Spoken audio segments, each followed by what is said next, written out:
It wasn't just a good animated movie, it was a great movie. I wasn't prepared for how seamless it was. I wasn't prepared for how deep it was. And it was an extremely well-received movie because it was worth it. It was a great story. I think it's storytelling of the highest order, married to animation of the highest order. I think Toy Story became the standard in the industry because it set a whole new precedent for the quality that people expect in an animated movie. It lifted the bar, and that's what any good movie should do. It's fun to look at. It's actually just fun to look at and watch the characters move. It really was a big deal. Like, there was nothing like this. It was like the first thing. It was like, you know, you equated it to Snow White. It was weekday in the morning, and the theater was just packed by adults, mainly animators, who wanted to see this movie. And I remember running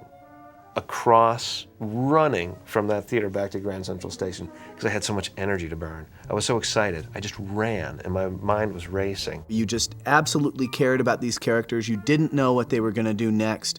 They felt real, like alive, and they collided with each other in real and touching ways, and that the whole movie seemed to be this delightful surprise. And it also did what must be the most difficult thing for somebody making an animated film. It was able to appeal to both children and adults. I mean, to me, it's a wonderful adult film, and you obviously don't think of Toy Story as being for adults. You think of it being a children's film. Real artists in any discipline are always excited by good work. There's a kind of what Bob Kurtz calls a joyous jealousy that you see, that you think, I wish I had worked on that. And then you see, well, what can I learn from that? It just raised the bar, you know? It challenged me, anyway, to just go beyond what I was thinking would be enough to tell a story. All of us who had seen it in the traditional world just felt like we had to dig deeper in our animation and try and come out with more honest performances and not just falling back on, you know, animation that the last, you know, traditional animation that had been done for the last 20 years. It became like the thing you compare yourself to. And I think it's true. I think it's a wonderful yardstick. People who looked at that film and said, gee, that's really cool. I'd like to make movies like this. Something like this comes out and you're like, wow, all right, that's what I want to do. I'd never heard of Pixar before. Well, who are these people? Who made this? I want to work for them. I was blown away. It was I knew what I wanted to do.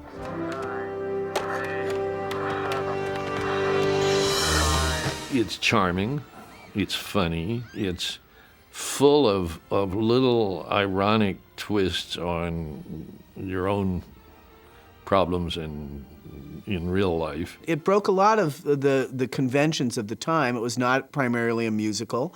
It was a modern story. It was original characters. I think that was a very good thing for animation. As someone who watches so much of it, I've gotten tired of having mice sing at me.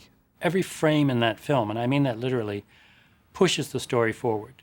There's nothing that is wasted in that film, and I'm talking about from the very first frame. It was so engaging for me as an adult. I within the first minute, I forgot that I was watching animation. It's not a kid's movie in the sense that its characters are very adult and they're jealous. They're like actual people with depth and like there's just like so many layers in them, and you learn about the layers throughout the whole movie. And when you look inside Toy Story, you see a truth about what it is like to face loyalty, what it's like to be in service, what it's like to be an adult, those toys are adults, trying to cope with extraordinary adversity, all in service of taking care of Andy, this little boy. And there's something so deeply moving about that.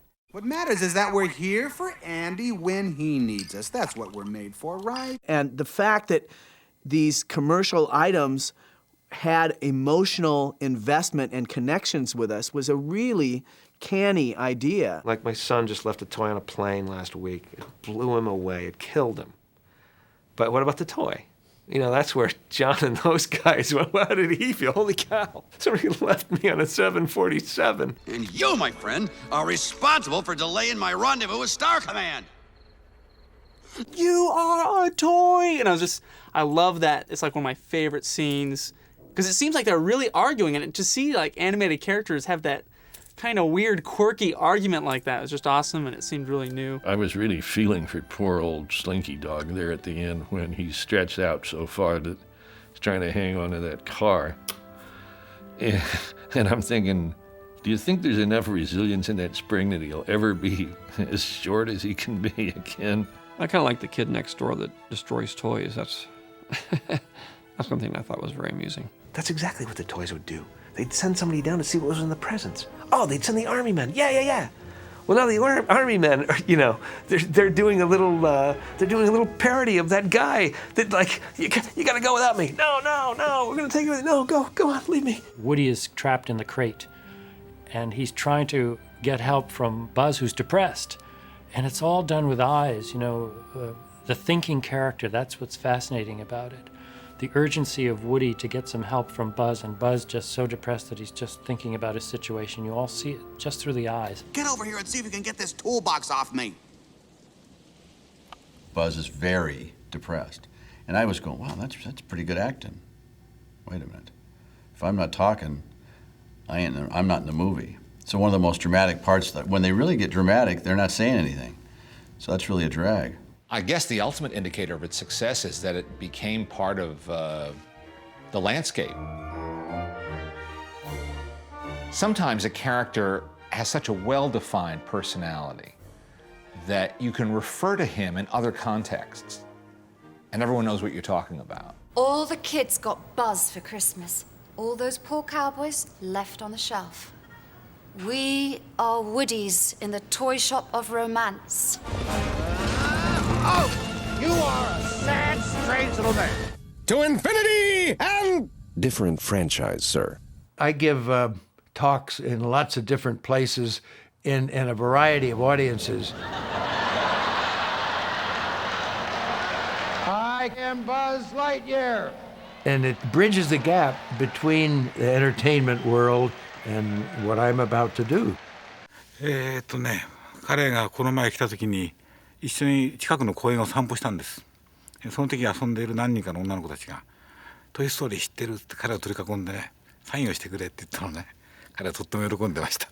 Once in the elevator, this kid was crying to his mother, and they said, "I am Buzz Lightyear," and the kid went into kind of a little, "Oh my God!" And he actually said, "I think he thought I ate Buzz Lightyear." Because why is Buzz's voice coming out of that ugly man over there in the towel? And the mother looked at me and said, "Oh my gosh, do you know who this is?" And I said, "Hey kid, I'm Woody, how you doing?" And I grabbed his doll, I grabbed the Woody doll and pulled out a pen and signed like the boot or something like, signed it. "What's your name, son?" "Oh, yeah, Bobby." "Howdy, partner." "Tom Hanks." Apostrophe Woody, and gave it back to him. This kid looked at me like I just defaced his Picasso for crying. He didn't know who I was. He didn't care. All he knew was some jerk just wrote a bunch of ballpoint pen scribbles all over his prized Woody doll. Look out! The fact that it was using computers and it had a complete three-dimensional world, it allowed the filmmaker to use live-action filmmaking techniques.